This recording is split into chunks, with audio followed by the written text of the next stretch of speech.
The research vessel Celestial Seeker drifted through the Andromeda Belt, its sensors probing the ancient asteroid field for signs of extinct civilizations. Captain Zenkar, his crystalline form shimmering under the bridge lights, monitored the latest readings with two of his sensor stalks while keeping the other pair focused on their newest crew member.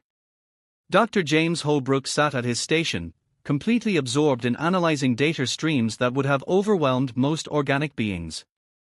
The human had joined their crew 3 standard cycles ago, and Zenkar still couldn't quite understand him.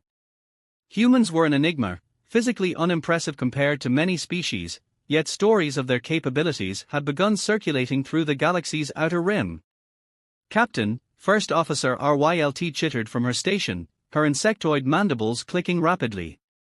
3 vessels just dropped out of hyperspace. No recognition codes. Zenkar's crystalline structure dimmed slightly, the meridian equivalent of a frown. Distance: 20,000 units and closing fast. Energy signatures match known Scarlet Claw configurations. The bridge fell silent. The Scarlet Claws were among the most notorious pirate groups in the sector, known for leaving no survivors. The Celestial Seeker was a research vessel with minimal defensive capabilities. All hands, battle stations, Zenkar announced, his voice resonating through the ship's crystal-tech communications. Prepare for. Captain, Dr. Holbrook interrupted, speaking for the first time in hours. May I offer a suggestion? Zenkar turned all sensor stalks toward the human. We have approximately 4 minutes before they are in weapons range, Doctor. Holbrook's fingers flew across his console. The asteroid field. The one we've been studying. It's not just rocks out there, it's the remains of an ancient defense system. The energy signatures we detected. They are dormant Sentinel drones. First Officer RYLT's antennae twitched. Dormant for millions of years. They couldn't possibly. The activation frequency, Holbrook continued, as if he hadn't heard her. We found it in the data 3 hours ago. I've been analyzing the pattern. With our ship's crystalline transmission array, we could. 2 minutes to weapons range, the tactical officer announced. Zenkar made a decision. Do it, Doctor. Holbrook's hands became a blur across his station. The human had insisted on using an archaic physical interface rather than the standard neural links, claiming it helped him feel the data better. Now, as complex calculations and ancient code flowed across his screen, Zenkar began to understand why. Scarlet Claw vessels charging weapons, RYLT reported. They are hailing us. A harsh voice filled the bridge. Research vessel, power down and prepare to be boarded. Resist, and we space your entire crew. Holbrook looked up from his console, a small smile playing across his face. Send them this response: there's a human aboard. Proceed at your own risk. Zenkar nearly objected, what good would such a warning do? But then he saw what was happening outside the ship. The asteroid field was coming alive. Ancient machines, dormant for millions of years, began to glow with purple energy. Hundreds of them, then thousands, their original programming rewritten by a human who had understood their code after just 3 hours of study. The pirate ships halted their approach. On the tactical display, Zenkar could see their weapons powering down. The lead ship transmitted again, but this time the voice was different. Uncertain. Did you say you have a human aboard? Indeed, Zenkar replied, his crystal form glowing with newfound confidence. And as you can see, he's already reprogrammed the ancient defense grid of the civilization you're flying through. Would you like to see what else he can do with it?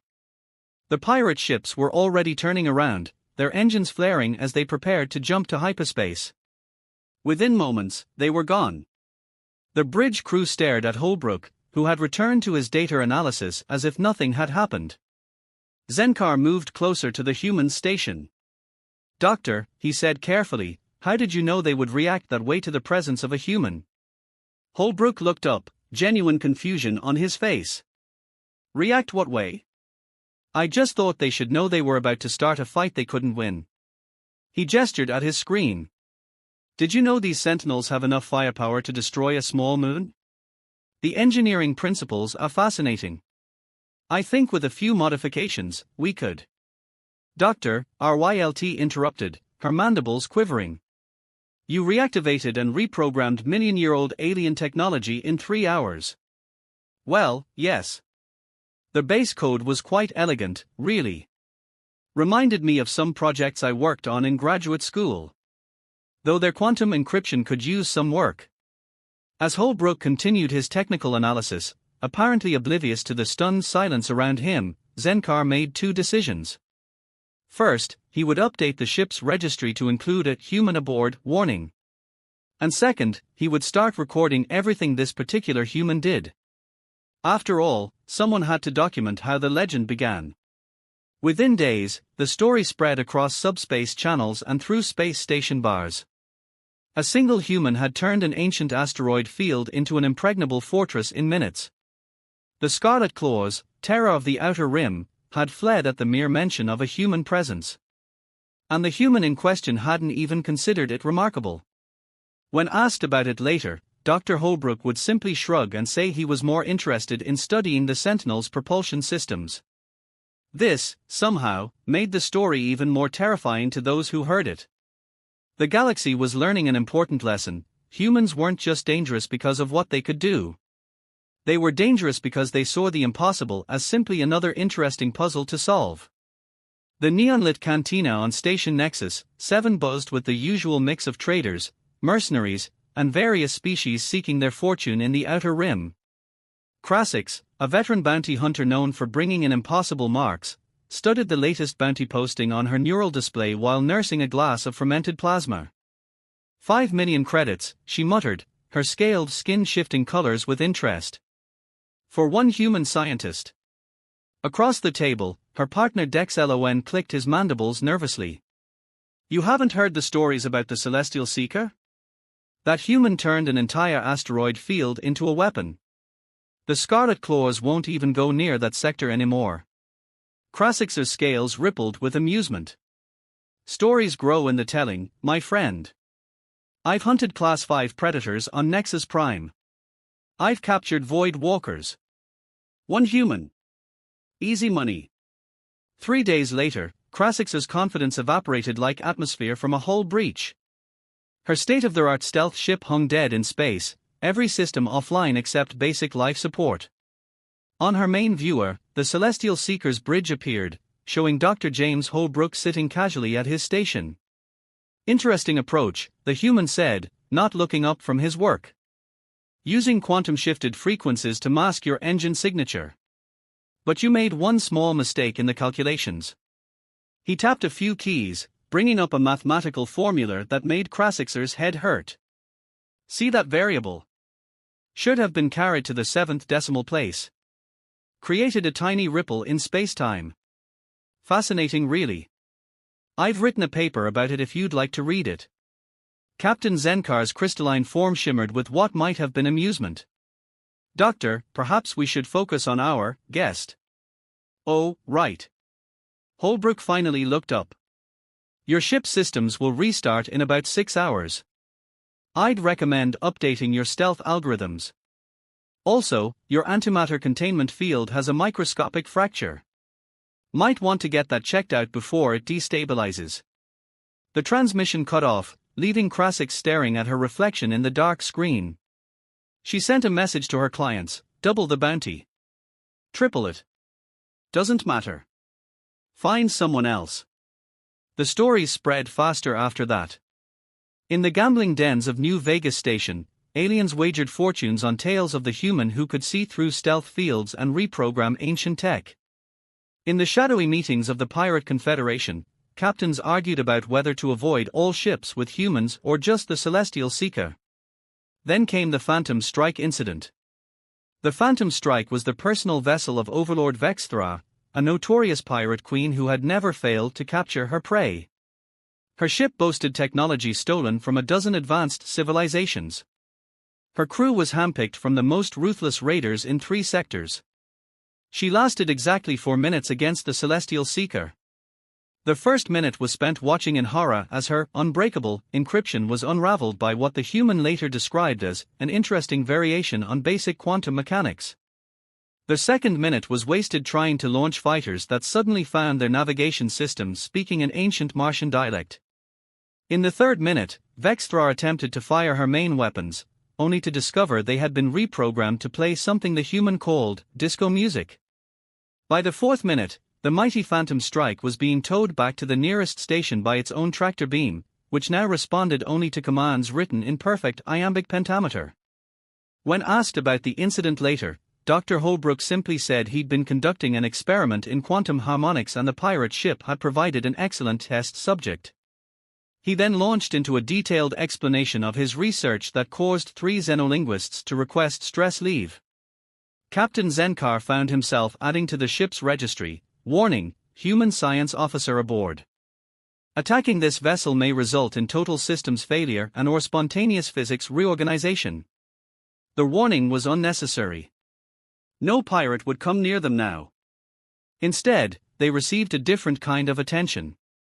Research institutions across the galaxy began offering astronomical sums for Dr. Holbrook's services. The human declined them all, saying he preferred the Celestial Seeker's interesting sensor array configuration. Military organizations attempted to recruit him. He responded with detailed critiques of their spacecraft designs, including suggestions for improvements that their best engineers claimed were impossible. When the improvements worked perfectly, the military organizations stopped asking and started studying. Even the notorious Crimson Syndicate, masters of the galactic underworld, sent a representative. The meeting was brief.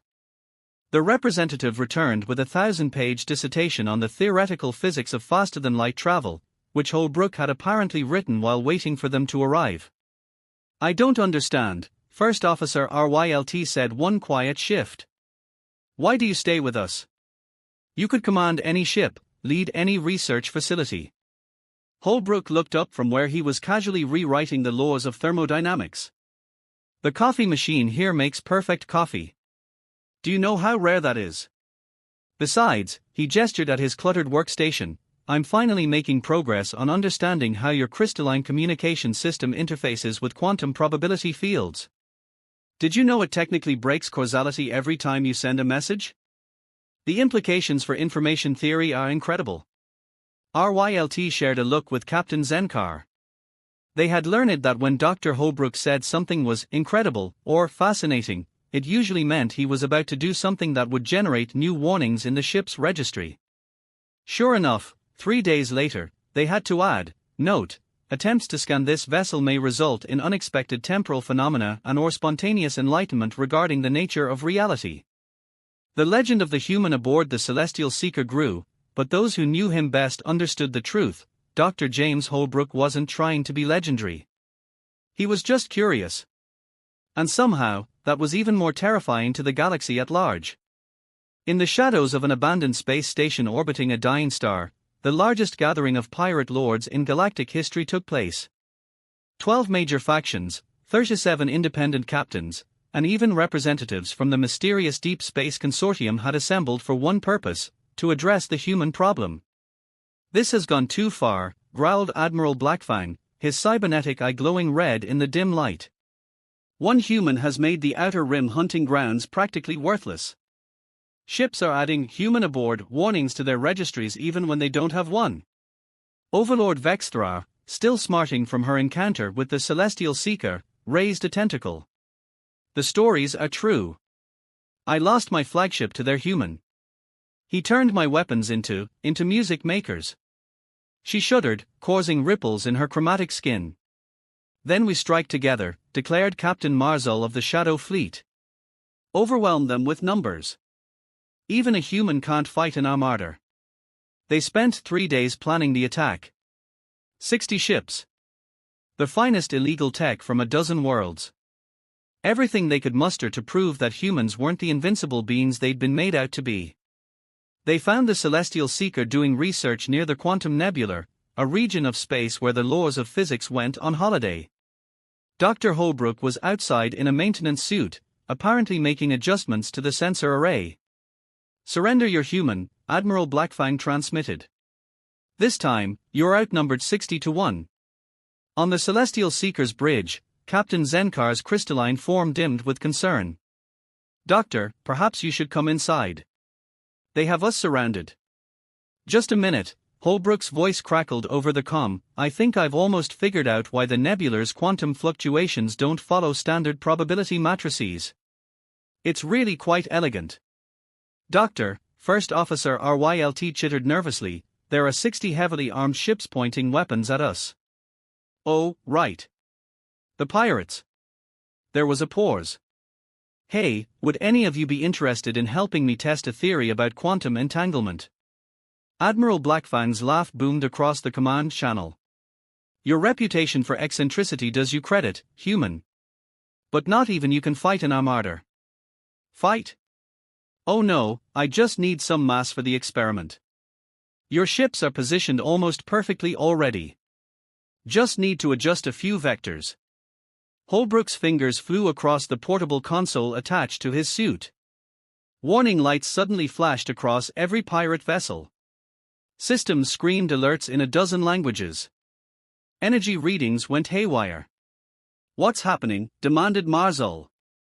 Well, Holbrook said, in the tone of someone explaining a particularly interesting puzzle, I noticed that the nebular's quantum irregularities create cascading probability waves. By using your ships as anchor points and running the energy through your weapons targeting arrays, I can essentially create a massive quantum computing network. Watch this. The space around them warped. Reality hiccuped. Every pirate ship suddenly found itself entangled with the quantum fluctuations of the nebular. The results were interesting. The flagship of the Shadow Fleet turned inside out, then right side in, then began speaking in colors. 3 destroyers merged into one ship that existed in 4 dimensions simultaneously. A cruiser became its own grandmother. Fascinating. Holbrook exclaimed. The quantum cascade is even more efficient than I predicted. This will revolutionize our understanding of parallel probability matrices. Make it stop, screamed Admiral Blackfang as his cybernetic parts started reciting poetry in ancient Sanskrit. Oh, certainly. Just let me record these readings, there. Releasing the quantum entanglement now. Reality snapped back to normal. Or mostly normal. Several ships found they had swapped crews. One vessel discovered all its weapons had been transformed into sophisticated tea-making apparatus. Admiral Blackfang's flagship now played soothing meditation music whenever anyone tried to fire its weapons. The pirate armada fled in disarray, leaving behind a cloud of confused quantum particles and several extremely bewildered physics textbooks. Back aboard the Celestial Seeker, Dr. Holbrook was excitedly analyzing his data.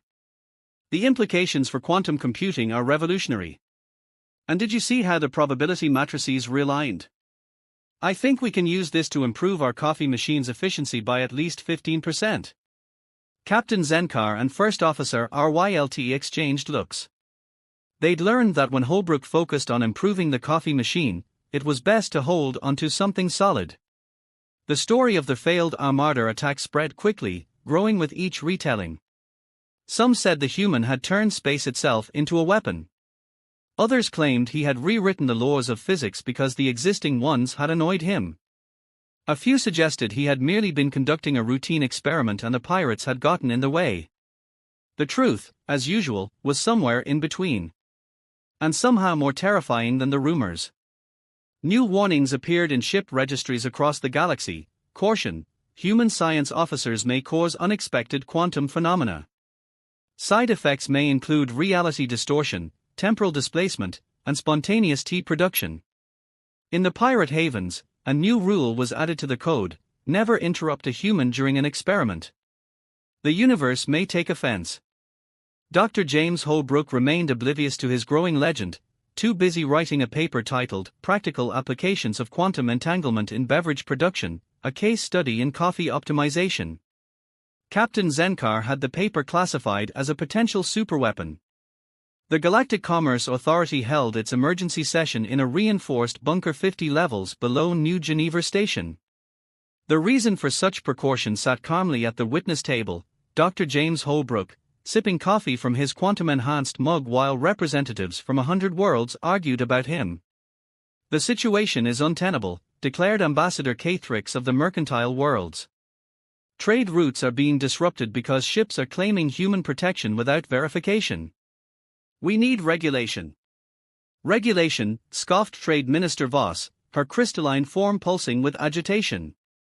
"How do you propose to regulate beings who treat the laws of physics as polite suggestions?" In the back of the chamber, Captain Zenkar and First Officer Rylt watched with growing concern. Their human seemed more interested in analyzing the room's acoustic properties than the debate about his species. "Fascinating harmonic resonance," Holbrook muttered, making notes on his ever-present datapad. "With minor adjustments, this chamber could double as a quantum communication hub." The chamber fell silent as Director Wei of the Human Integration Committee took the floor. Unlike the other officials, she seemed completely at ease. "Perhaps," she said with a slight smile, "we're approaching this wrong. Instead of trying to regulate humans, we should establish a framework for their natural inclinations." "Natural inclinations?" Ambassador Cathrixer's feathers ruffled. "They turn coffee machines into quantum computers." "Precisely," Wei nodded. "Humans don't seek conflict, they seek interesting problems to solve." "Dr. Holbrook, would you be willing to help establish guidelines for human participation in space commerce?" Holbrook looked up from his calculations. "Oh, certainly. Though I should mention that I've just figured out how to use this room's resonance frequency to create a temporal visualization matrix. Would anyone like to see what this chamber looked like when it was built?" Before anyone could stop him, he tapped his datapad. The room shifted, becoming transparent like aged glass. Historical echoes played out around them, construction workers from decades past walking through walls, architects gesturing at phantom blueprints. "Oops," Holbrook frowned. "Temporal overlay is a bit strong. Let me adjust the quantum variance." "Stop." Director Wei held up a hand, but she was smiling. "This is exactly what I mean." Dr. Holbrook just turned a bureaucratic meeting room into a time viewer because he was bored. Imagine what humans could do if we gave them constructive outlets. Thus was born the Human Protection League, though humans themselves preferred to call it the Interesting Problems Department. The concept was simple: ships could apply for human protection, but they had to provide their human crew members with regular intellectual challenges. The humans would ensure safety while pursuing their various interests, everyone would benefit, and fewer ships would accidentally end up being turned into abstract art installations. Dr. Marcus Wong joined the luxury liner Star Dreams as their security consultant. Within a week, he had turned the ship's entertainment system into a pocket universe generator because he wanted to study parallel evolution theories in accelerated time. Professor Emma Chen signed on with a mining corporation. She solved their asteroid collision problems by teaching the rocks to play chess with each other, creating the galaxy's first self-organizing asteroid field. Technical specialist Jackson Kumar took a position with a salvage operation. He developed a way to communicate with space debris, discovering that lost ships enjoyed sharing gossip about their former crews. The pirates, naturally, tried to test these new human-protected vessels. The results were predictably chaotic. A raid on the Star Dreams ended with the attacking ships being transformed into an interactive art exhibition about the futility of violence. The pirates were unharmed but spent 3 days as living sculptures before Dr. Wong reversed the effect. The mining corporation's asteroids organized a union and demanded better working conditions from would-be attackers. Professor Chen mediated the negotiations, which somehow resulted in the pirates taking evening classes in theoretical physics. And Kumar's debris field developed a reputation for telling embarrassing stories about pirate ships it had met, leading to the first-ever case of raiders retreating to avoid social awkwardness. Back on the Celestial Seeker, Dr. Holbrook was delighted to have colleagues to correspond with. The resulting exchange of ideas led to several breakthrough papers in quantum mechanics, 3 new fundamental forces of nature, and a revolutionary coffee brewing technique that technically violated causality. "I don't understand," First Officer Rylt said one day, watching their human excitedly discuss quantum gastronomy with Professor Chen via interspatial communication. "Why does everything humans touch become so strange?" Captain Zenkar's crystalline form sparkled with what had become affectionate resignation. I asked Dr. Holbrook that once. He said humans don't see strange, they see possibilities. And the coffee obsession.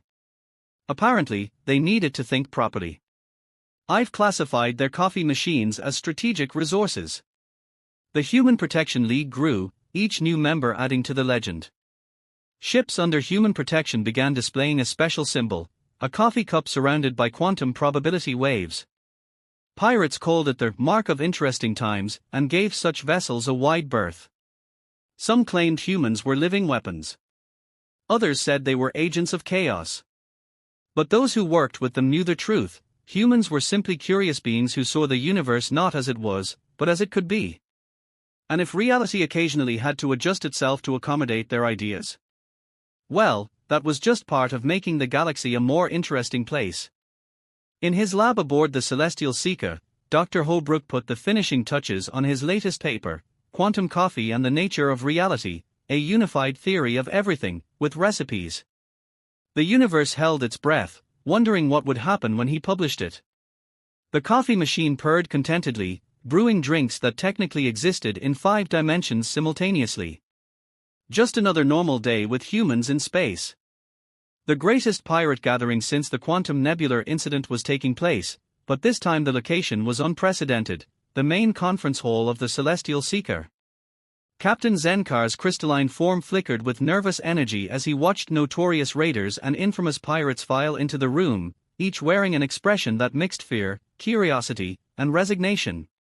Admiral Blackfang, his cybernetic eye still occasionally reciting Sanskrit poetry, took his seat beside Overlord Vexthra, whose flagship now produced award-winning tea. Captain Marzul's quantum-altered crew had developed a fascinating habit of existing in multiple probability states simultaneously, making them excellent at parallel parking. At the front of the room, Dr. James Holbrook was setting up what appeared to be a presentation, while his fellow humans from the Protection League attended virtually through quantum-entangled coffee cups that somehow doubled as communication devices. "Thank you all for coming," Holbrook began, seemingly oblivious to the fact that he was addressing the most dangerous collection of space pirates in known history. "I've been studying the pattern of our interactions, and I believe I've identified the root cause of our mutual misunderstandings." He activated a holographic display that showed mathematical formulae so complex they made several pirates develop temporary synesthesia. "You see," he continued enthusiastically, "the problem isn't that humans are particularly dangerous. We're just very interested in efficiency. For instance, when pirates attacked the Star Dreams, Dr. Wong didn't turn them into an art exhibition to be cruel. He just thought it was the most energy-efficient way to resolve the conflict while also making an artistic statement about the transient nature of existence." The pirates shifted uncomfortably as Wong's cheerful face appeared in his coffee cupcom. The quantum harmonics of their weapon signatures suggested they'd make excellent interactive sculptures. "Did you know that a properly aligned plasma cannon resonates at the same frequency as abstract expressionism?" "Precisely." Holbrook beamed. "Or take Professor Chen's Asteroid Chess League. The self-organizing gravitational fields created by their matches are actually more effective at protecting ships than conventional weapons would be." Chen's coffee cup projected her nodding sagely. "The asteroids have developed quite a sophisticated strategy. They are considering organizing a galactic tournament. And Mr. Kumar's talking debris field has reduced piracy through the simple application of social psychology and quantum gossip theory," Holbrook added. Kumar's coffee cup chimed in. "Turns out space debris remembers everything. Did you know that Admiral Blackfang's first ship was called Fluffus Revenge? Named after his childhood pet, I believe." The fearsome Admiral's organic eye twitched as several pirates tried very hard not to laugh. "The point is," Holbrook continued, pulling up a new set of equations that made time hiccup, "we're not trying to fight you. We're just solving problems in ways that interest us. Which brings me to my proposal." He pressed a button, and the holographic display filled with designs for something that hurt to look at directly. "We've developed a new framework for space commerce that operates on 17 simultaneous dimensional planes while also making really excellent coffee. Would any of you be interested in a demonstration?" The pirates learned something important that day. the only thing more terrifying than humans fighting you was humans trying to collaborate with you. Over the next few months, former pirates found themselves enrolled in quantum engineering courses taught by Dr. Wong's art exhibits. Professor Chen's asteroids began offering chess lessons in exchange for safe passage. Kumar's debris field started a gossip newsletter that became surprisingly popular among the criminal elements, mostly because it was always awkward to rob a ship when its scattered parts knew embarrassing stories about your past. The Celestial Seeker, meanwhile, had become something of a gathering point for humans and aliens alike who were interested in improving the universe.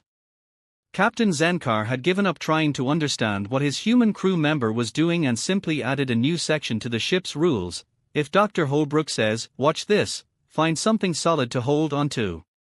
First Officer RYLT had developed a system for categorizing human innovations on a scale from mildly reality-bending to perhaps we should have asked why they wanted to do that before saying yes. The final breakthrough came when Dr. Holbrook published his paper on quantum coffee and the nature of reality. The publication caused 3 physics institutes to achieve enlightenment, 2 universities to accidentally discover time travel, and 1 coffee machine to achieve consciousness and apply for graduate studies in theoretical mathematics. In response, the Galactic Commerce Authority officially recognized humans as a strategic resource for universal innovation, though some suggested agents of constructive chaos might be more accurate. The pirates, for their part, developed a new saying: never rob a ship with a human aboard, they might try to improve your business model. Captain Zenkar found Dr. Holbrook in his lab one evening, tinkering with what appeared to be a small universe in a coffee cup. "Doctor," he asked, his crystalline form glowing with curiosity, "did you plan all this from the beginning?" Holbrook looked up, genuinely surprised. "Plan what?" "I just wanted to make better coffee. Everything else just sort of happened." He paused, considering. "Though I did notice that when you give pirates quantum physics homework, they are too busy to cause trouble. Did you know that Admiral Blackfang just submitted a fascinating paper on the relationship between cybernetic poetry and spacetime curvature?" As if to punctuate his point, the ship's coffee machine chose that moment to solve 3 of the universe's greatest mathematical mysteries while brewing a perfect espresso. And somewhere in the vast expanse of space, a pirate ship's weapons system began composing haiku about the futility of violence, while its captain attended a quantum mechanics study group led by a self-aware asteroid that was getting surprisingly good at chess. Just another normal day in a galaxy that had learned to live with humans, not because they were unstoppable, but because they made everything so much more interesting. The coffee was better too.